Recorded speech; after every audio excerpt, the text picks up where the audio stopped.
Well, good afternoon, everyone. Good afternoon. Are we sitting comfortably? We are very blessed at the EA Festival to have a bit of broadcasting aristocracy as our guest. Justin Webb's had a stellar career in broadcasting.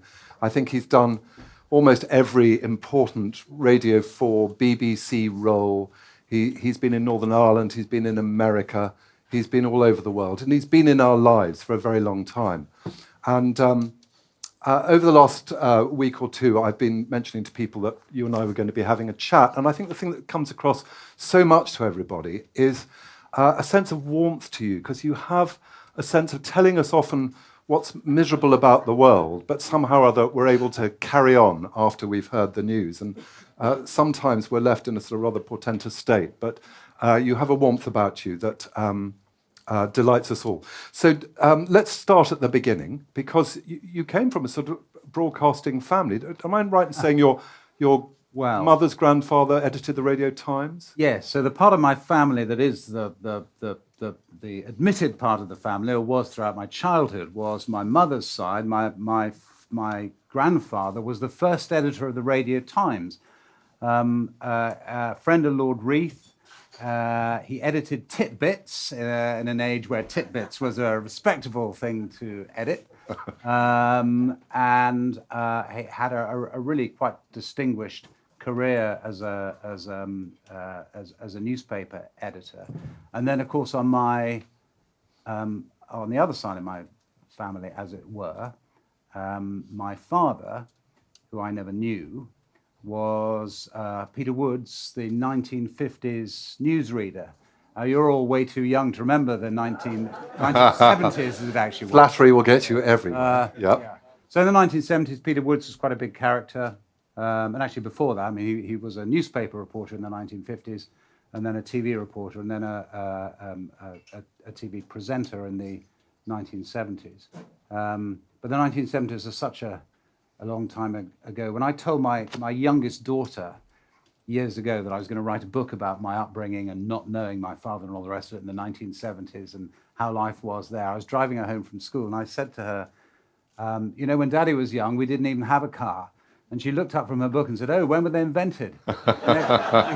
You realize there's a real difference between the black and white ages, as my children call the 1970s, and now. And I think we're going to talk a bit about news later on. And of course, it's in news and our consumption of news that is one of those areas where everything has changed. But as well as that, social attitudes. So my book is a kind of book about coping in the 1970s at school and with the oddness of life. But it's also about social attitudes. My mum, who was downwardly mobile. We always talk on the Today program about social mobility as if it's a good thing, and it kind of is a good thing, but we always assume that it's always upwards and that everyone's going to go up and no one's going to go down. But of course, there are people who need to go down as well.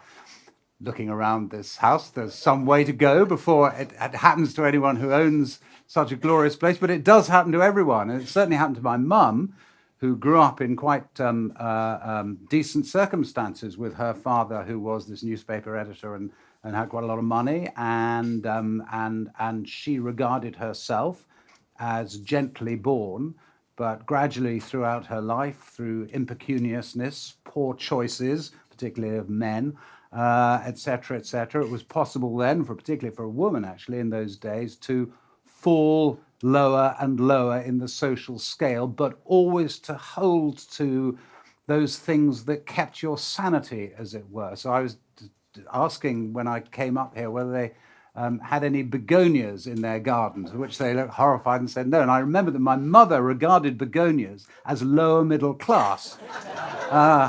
As well as a whole list of things that you couldn't say, like, still to this day, if I have the word toilet in a BBC script, I cross it out and put loo, because my mother hasn't been with us for 10 years or more, but I know that she's looking down. And I equally know that the only thing she cares about is whether I say toilet or not on air. And she doesn't care about any of the rest of the stuff that, via Jim Naughtie, we have occasionally said accidentally about Jeremy Hunt when he was culture minister, etc. All of that won't concern Mum, but what will concern her is those infractions, as she might see it, of social you and non-you stuff. And that sort of, that attitude, those attitudes, I mean, people here will remember them and it will mean something to you, but it is something that we have moved away from. Whether it's a good thing or not, we can discuss, but there is so much that we've moved away from, and so much of our understanding of ourselves and our world is different to how it was in the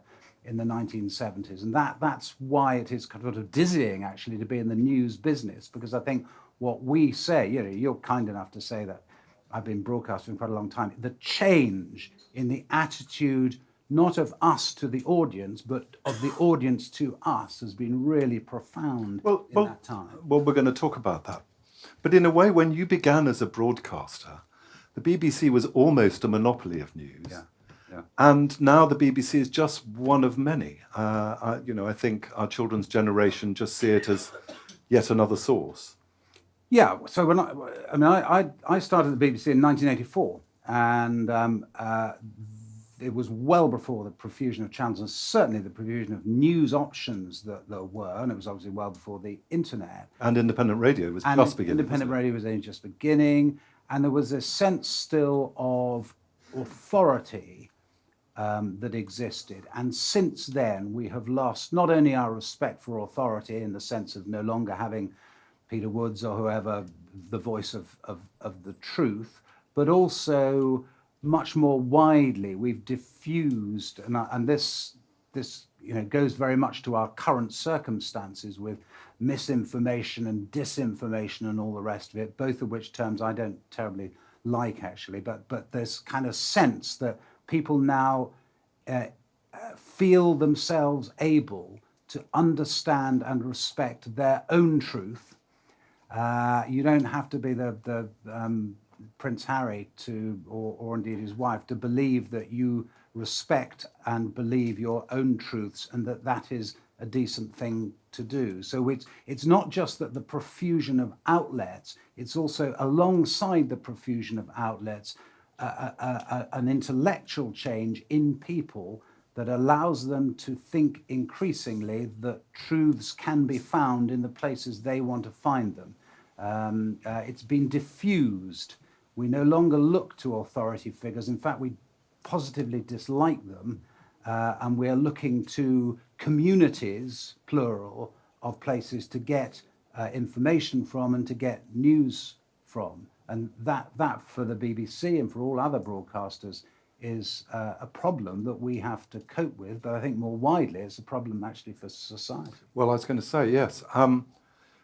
Do you feel as a journalist that you're giving your opinion?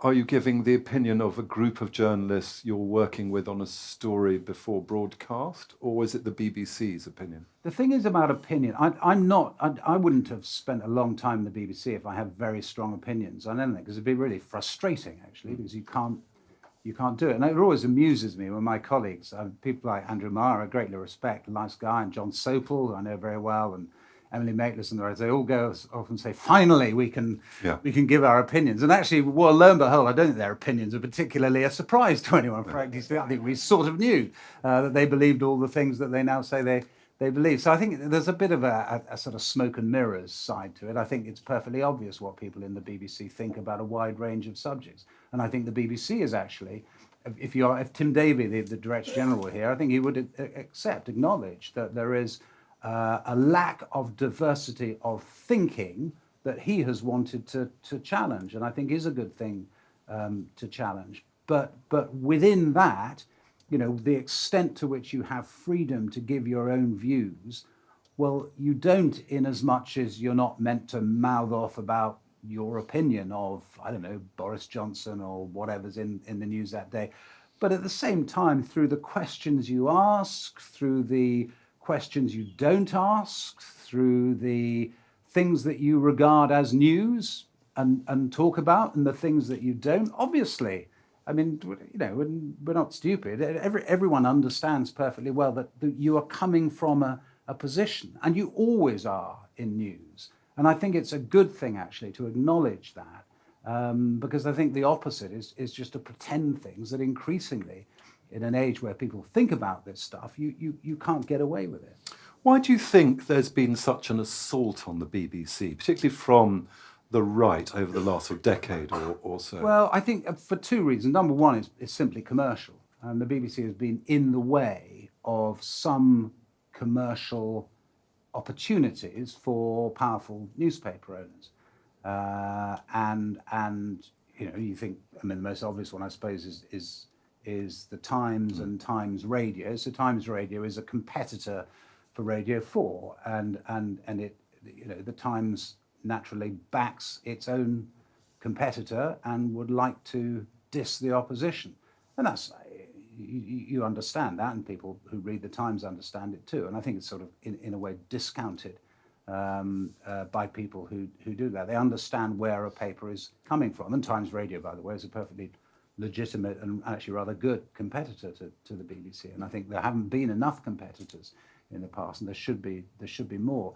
More insidiously, I think there is this sort of sense that, along with the destruction of the authority figures, should be the destruction of the conduit that they use to bring their pearls of wisdom to everyone, and that the conduits themselves are no longer acceptable.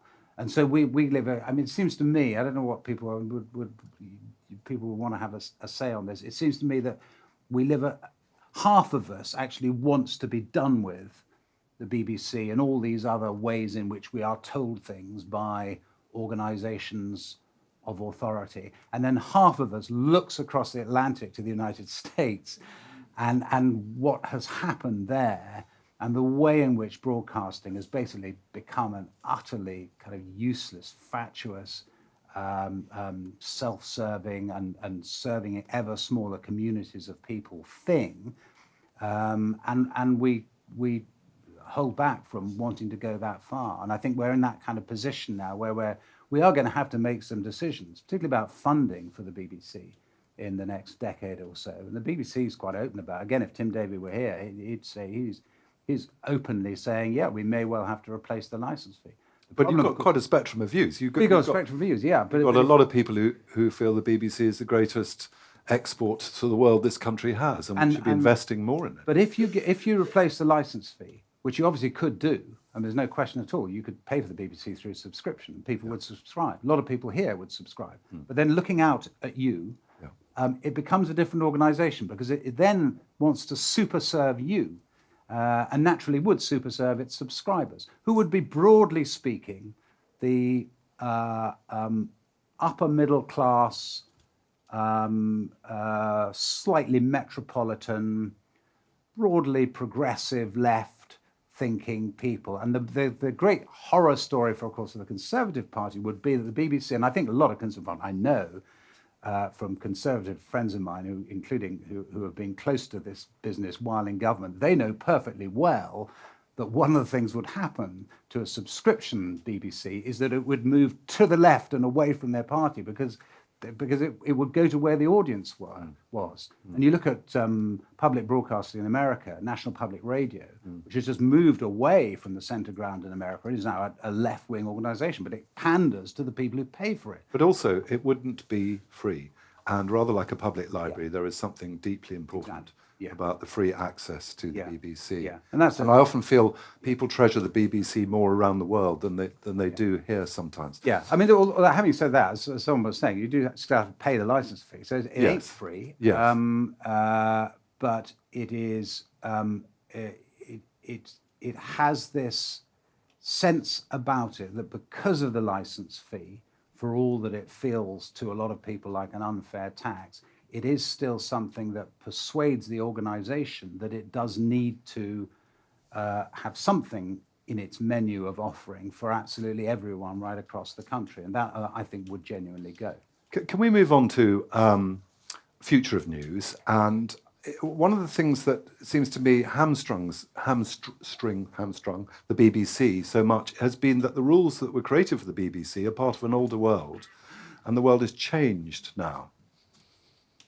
Yeah, it's really difficult. The BBC tries to be modern, and sometimes it's a bit dad dancing, because it can't quite be modern in a way that is convincing. So the BBC, but at various stages in its life, it has been modern. So John Birt, who I think is a much underrated Director General, realised that the internet was going to be big and sorted out the BBC's website, an online offering. And one of the reasons why the BBC's website is so huge, and I think I know a lot of newspapers would say too huge because it saps away audience from them. But one of the reasons it is such a success is that Birt could see that coming, and ITV News didn't. And so it doesn't really have a proper website at all, got kind of beaten to it. So there are various stages in which the BBC actually has been quite savvy about being modern. But more broadly, of course, if people don't have television, I mean, my kids, my wife was telling me the other day, she was in the kitchen with my two daughters, and one of them said, "Can Daddy give me a lift to school?" And my wife said, "You see that radio in the corner? Just think for a minute of the voice that's coming out of it at the moment. That's Daddy." And they sort of looked at it and said, "Oh yes, I suppose it is. Yeah." The Today programme means absolutely nothing to them. They watch no BBC that I'm aware of. They have no kind of connection with the things that the BBC does. They get most of their news, I'm ashamed to say, from TikTok. Which I'm assuming people in this room don't do that, but you never know. But I mean, there is a real cut-off between the young generation and the BBC, and not just the BBC actually, but all traditional broadcasting. So that to go to your question, the way in which we reach people, do we also go into the TikTok age? The BBC now has a TikTok account. I don't know anything about it. It is trying to do podcasts. I do know something about that. We do a podcast about America, which is a great success, but we try and do it in a kind of informal way, and eventually we will get into trouble because it's perfectly obvious from that podcast what, for instance, I think about various things in America. And in a sense, it shouldn't be. And it seems to me that we're being sucked into a place that's going to be dangerous for us by modernity and by those ways of reaching people. And I genuinely don't know where that leads, but it does seem to me that the BBC is going to try to go down the various paths of chasing audiences that actually aren't interested in it. That's the big problem. So you can reach someone from TikTok, but that's not going to make them want to pay the license fee. They don't even know what it is that's come to them. They don't know what its provenance is, and so it's a dangerous world. I'm glad that I'm not having to work out what to do about it. In the paper this week, there was an announcement that the government had set up a thing called the Counter Disinformation Policy Forum during COVID, in which Jessica Cecil was asked to appear on Zoom calls to join them. She's an executive at the BBC.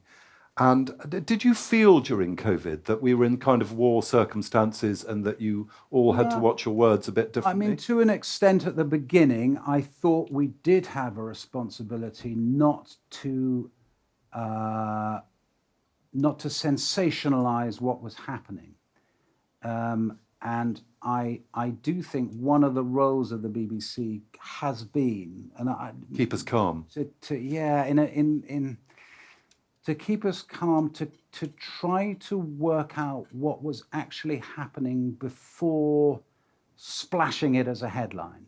So if we were late to the news, it didn't matter, provided we got it righter than you would otherwise have got it. And I did feel then that there was a responsibility of the BBC to kind of live up to that. What I do think is that there is a terrible temptation then to think of yourself as being the arbiter of truth and to start to label those opinions and potentially facts that you think are dangerous, subversive, as misinformation or as disinformation, and to refuse to report them. And it's a very fine line, it seems to me, between being responsible, and I think we should be responsible, and broadcasting. You can't just say any old thing, because you will have an impact on people's lives that is unfair in some circumstances. But at the same time, you do have a duty to reflect a range of opinion, and we are about to have quite a big discussion, it seems to me, via that stuff in the Telegraph about whether the range of opinion, particularly about lockdowns, vaccines, particularly for children. Yeah. I mean, all sorts of things. And you look at the way that Twitter, for instance, completely censored any discussion of whether the Chinese, whether the original escape of COVID was from a lab in Wuhan or not. I mean, it could not be discussed for a period. And that makes me feel very uncomfortable. I can't actually remember whether we discussed it or not. I can remember bringing it up with a WHO person who just shut it down as an issue. And I regret, actually, that we didn't make more of it. But it now looks like, in hindsight, and of course it's much easier in hindsight, but that we probably shouldn't have vaccinated anyone under 40, certainly anyone under 30, because actually the stats seem to show that you're more risk of getting a bad reaction to the vaccine than you would have been of getting very ill with COVID. Yeah, and there's a Stanford professor called Jay Bhattacharya who's now back on Twitter, who was effectively banned from Twitter. So banned, I mean, we certainly wouldn't have interviewed him on the BBC during COVID. He's on the fringes in the sense that I think a lot of doctors would say he's irresponsible and wrong. But nonetheless, he's a Stanford professor. He does have standing, and about some things he may well turn out to be right. And this is, I think, the problem now when and I would have said Mariana Spring, who sadly can't be here, but is a great friend of mine, but is now part of what the BBC regards as a really important part of life, which is uncovering misinformation and disinformation. And there are some things Mariana does. For instance, she went and found the people who incredibly are harassing people who were badly injured in the Manchester arena bombing, and suggesting that they made it all up. I mean, it's just awful, kind of utterly deranged, horrific people, presumably some of them not right in the head, not a phrase you would use on the Today programme, but that's, you can use that here. But also actually really evil, really unpleasant stuff. So on that I mean, it seems to me is a perfectly legitimate thing for the BBC to be looking at and exposing. It's desperately sad that it happens. But two problems I have with it. Number one, I don't think it happens as much as we then suggest to people. In other words, the number of people who think that the Manchester arena bombing was fake and that people are making up their injuries is tiny. However, in America, fake news is a little more popular. Yes, but you see, even in America, it's tiny. And what Americans do now is obsess over that horrible guy who says that the Sandy Hook killings were fake. I mean, and then allow him, and this is what you do, you then allow them to monetize their fame that you then assist them with. And that's the big problem with all of this stuff. So I'm leery about that, and I can say this all now because with Mariana doesn't have the right to reply because she hasn't put it up. So there we are. But as well as that, I'm worried about labeling individual things as misinformation, because what if they do turn out to be true? And the fact is, with COVID, I think we are going to find out that quite a lot of the things that were labelled as misinformation, not by the BBC necessarily, but certainly on Twitter, actually turn out to be, if not true, then something you can argue the case for. And if I think it's perfectly reasonable for us to say this doesn't seem to be true at the moment, but I think it's less reasonable to say this is misinformation, naughty, don't look, because I just don't think that can be our role. But in contrast with Brexit, the BBC did something rather different, which was to say we have to give absolute balanced airtime to both views. Yeah, I mean... Which some people would say was dangerous. Yeah, I mean... Could we, though? Because Brexit wasn't about facts, it was about politics. And this is what people get wrong, I think, it seems to me, about Brexit. They say if only you'd sort of properly delved into the economics of Brexit, then people wouldn't have voted as they didn't vote about economics. It was about something completely different. And the BBC going into immense detail. This is another problem I had with Mariana. I can really go for it now that she's not here, can I?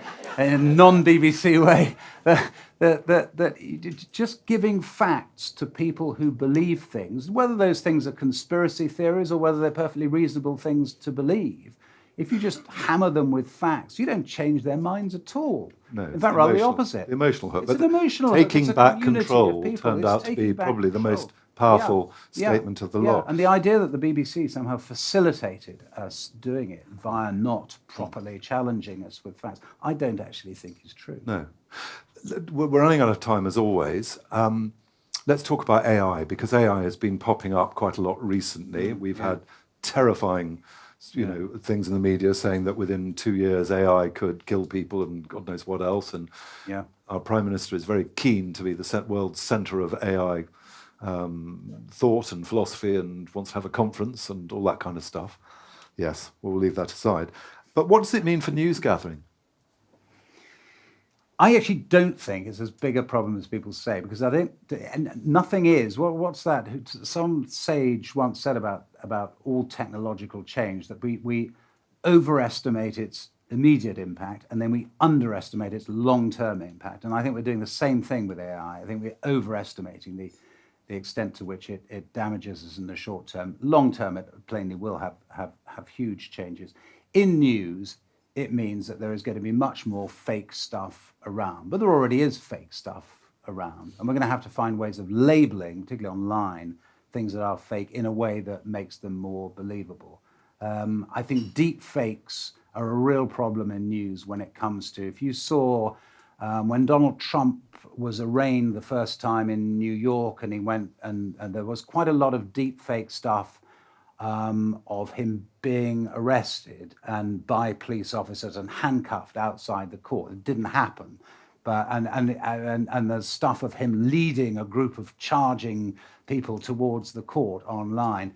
I mean, you could, and I'm sure some people did, actually believe that had happened, but it's quite easily and quite speedily debunked. And I don't actually think it necessarily changes an awful lot. And I equally don't think, although AI can certainly assist in the writing of dull documents, etc., we're still quite a long way off before it seems to me it can do. You could read an AI newspaper with any interest, but it's going to be a challenge for us. But I don't see it as insuperable, to be honest. That's good to know. Now, I know you have got lots of questions, and exactly. Here we go. Can we have some microphones? Can you wait until you've got the microphone in your hand before you speak? Let's have the lady here in the second row with the purple shirt. You? Have you got a microphone? Here we go. Over there. Thank you. Hello, thank you for that. You spoke of COVID and the challenges of trying to report in a balanced way. And I work on climate change policy and I'm a veteran of the battles with the BBC, not to have balance mean climate skeptic plus climate scientist. Do you think there are any areas where the BBC is getting that balance wrong still? Yes, I mean, there are all sorts of areas. It's not a matter of necessarily getting it wrong. It's a matter of having a live discussion about what is acceptable at any one time. I think with climate, we're better than we were. I don't know what you think of that. Yeah, better. So I think we accept certain things as being true if you go by the current evidence in a range of areas. We accept it with gravity. We accept it with evolution. We accept it increasingly, I think, with climate change. I think we're quite dodgy when it comes to sex and gender, to be honest, because I think it's a really interesting thing. A lot of my younger colleagues have a view of what facts are in that area that certainly isn't the view I have, and actually there isn't the view that is factual. And that, so the BBC is a group of human beings, and as you know, if you've had any dealing with it, it's quite frustrating to deal with because it's so huge. And actually its strength in a way is its disparateness, if that's a word, and the range of views within it that then come together and have an open conversation. And one of its great strengths is it allows people like me to talk quite openly about it, which you wouldn't do if you worked for a commercial organisation, about its doings. And it needs to be open. It needs to be transparent, and it needs to have these discussions pretty publicly. And I think that's certainly happened over climate. But I would say, if you're looking for an area now where the discussion needs to happen, I would have thought sex and gender is one of them, because I think, an understanding of what facts are in that area, absolutely that it's an area of controversy, and that there is more than one view about it. But an establishment of what the simple facts are about biological sex, I think, is really important, and sticking to it, even when you come under pressure. There are plenty, and there'll be other areas in the future too, no doubt about it. Okay, this gentleman here, have you got the mic? Just the mic, great. Hello, I'm afraid I spent 4 decades in news, and 2 years before Justin got a job with the BBC, I was involved in an interesting project which established Channel 4 News. And before we talk about the future of news, it's relevant to me in terms of where news came from. And I agree with, obviously, everybody that it is completely transformed. So it used to be appointment to view. You'd sit down and you'd watch the 10 o'clock news. But I think it was interesting that there was a man called William Whitelaw. I don't know how many people, looking at the grey hairs, probably quite a few remember him as the Home Secretary. He believed in diversity, and he felt, which was the reason that he persuaded Margaret Thatcher to establish Channel 4. He believed in diversity, and he felt, quite rightly, that the news agenda on the BBC 10 o'clock, and ITN, I can't remember, I think they were both head-to-head at a certain time. They had the same running order, the same interpretation. And the world isn't like that. It never has been like that. And we were given the job of breaking that mould. There was a wonderful headline in the Sunday Times, a single column, after we'd been on air for 6 months. And we employed people like Godfrey Hodgson, big intellect, Sarah Hogg, economist, who had no experience of working in a broadcasting environment. So they didn't really understand the chemistry of news, which is, of course, so important. And we were struggling with ratings, really struggling. So the headline was, the new news programme with no viewers. What's your question? Because we're short of time. No, my question is, my question is about fake news, because when the miners' strike occurred, the original perception of the public was that the miners were the belligerents. I persuaded Arthur Scargill to allow our cameras to go the side of the miners, and suddenly the British public saw police brutality against miners, and obviously there was miners' brutality. So it gave us a diversity, and the BBC weren't allowed, and ITN wasn't allowed, into the miners' communities because Arthur Scargill distrusted them. So we built a credibility there, and I think it's interesting. So there was fake news, in my view, before, because of its myopic one view of the world. So that's my question. Yeah, but I mean, I think that's an important point, actually. The idea of fake news, we think now, suddenly we're overrun with misinformation and fake news and all the rest of it. There's always been nonsense around. There's always been other perspectives around that haven't been nonsense, and maybe we haven't seen as much about. My mum, who I write about in my book, went through a phase when, in the early 1970s, of having been a kind of party girl in her early life, became immensely serious, and then became a Quaker Maoist, which I don't know if there are any Quaker Maoists here, but so this is a complicated thing to be, but it resulted in her going to Greenham Common and becoming very involved in the whole CND movement. One of the things that really annoyed her, I still remember her talking about it endlessly, was a film, I think, called The War Game. So a film that was made from the perspective of CND, saying, do we not realize how close we are to annihilating the whole world, and should we not get rid of nuclear weapons? I think it was called The War Game. Anyway, the BBC wouldn't show it. This was in the early 1970s.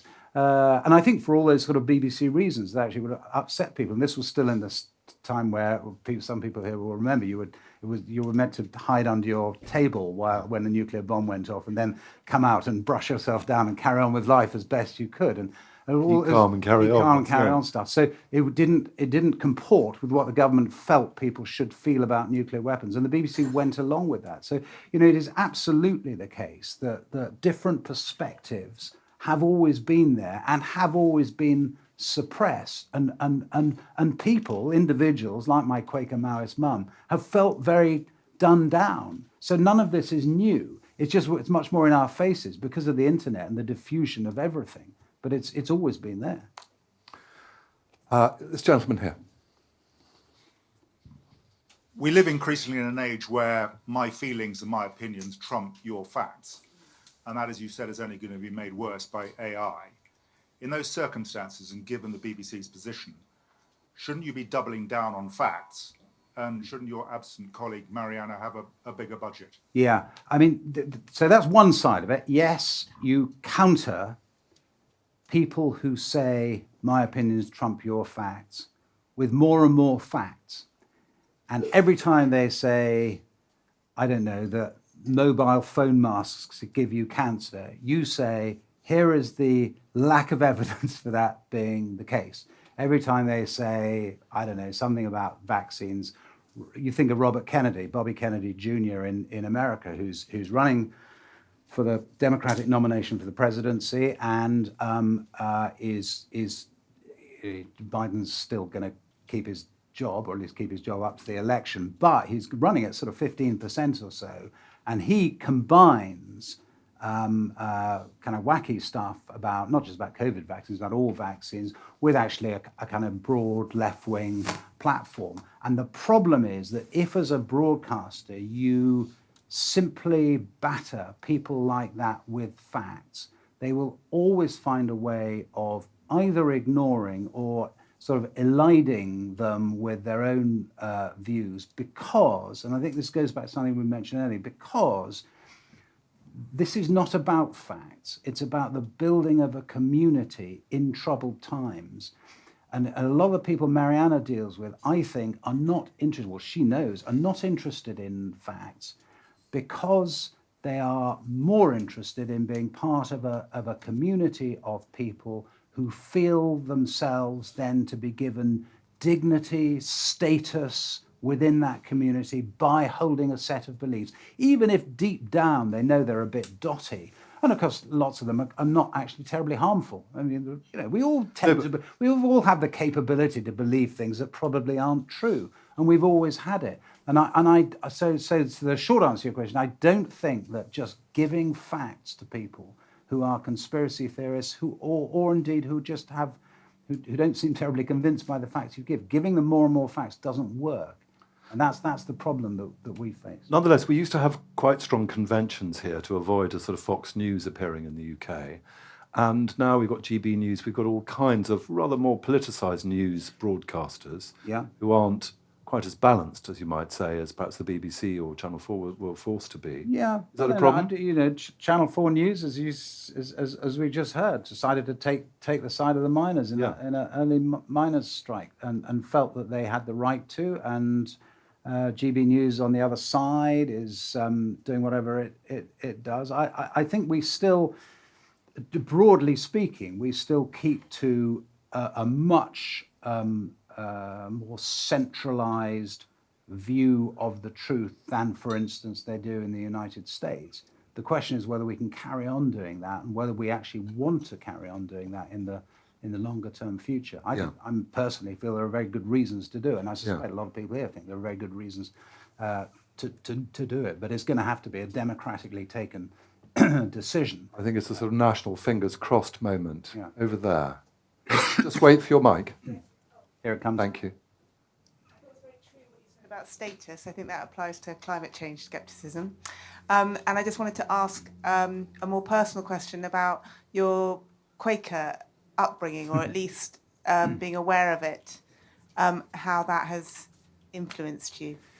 Yeah, so I went to a Quaker school, but it was a Quaker school in the 1970s. So Woody Allen has this joke about being so weedy that he was beaten up by Quakers. And I actually was beaten up by Quakers at a Quaker school. So I went to a Quaker school that was not perhaps as advertised in as much as it was a school out of the 1970s. And anyone here who knows what school was like in Quite a lot of 1970s, nodding around the particularly tent. boarding school, particularly boarding school with boys.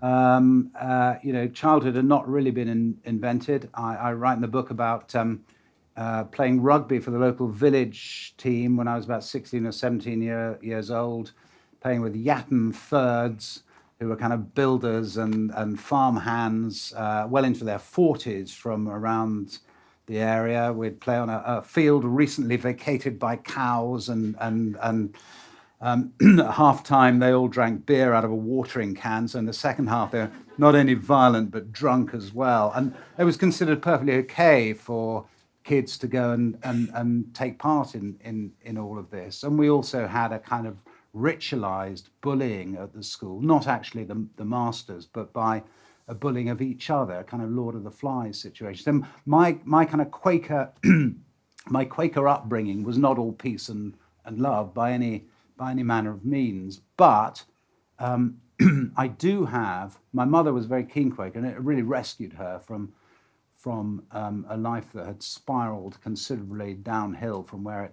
it started. And she became a really serious person in her later years, and brought there by this sense that Quakerism can bring, that we are all equally dignified, that there's an enormous amount of searching to be done in religion, and there should be more searching and less dogma, and which is a sort of, it's actually very difficult. Funnily enough, we were having lunch and I was trying to sum up what Quakerism was. You don't have to believe in God. My mother, I don't think, did. There are all sorts of things you don't have to believe. So what do you believe? And I'm not quite sure what makes up the Quaker creed. Well, there isn't really a Quaker creed, but there's that sort of sense of seriousness. You also need very sensible broadcaster. You need very sensible shoes to be a Quaker, as my chief remembers. Well, I tell you what it does do. Quakerism makes you quite good at listening, because you have to sit in silence. Yeah. Are there any Quakers here? That's why I was wondering whether it's a child. Yeah, that's part of the secrets. Yeah. It also makes you quite potentially quite happy with solitude. Yes. So I was a very lonely child, but I didn't terribly mind being lonely. Actually, I quite enjoyed it, and I think Quakerism allows you to be comfortable with yourself. Yes. So I'm a great fan. I'm not a Quaker, but I'm a great fan of Quakers, although the Quaker schools in the 1970s were worth giving a miss. Ladies and gentlemen, I think it's been a treat and a tremendous blessing to have you here this afternoon. Thank you very so much. Justin Webb. Thank you very much.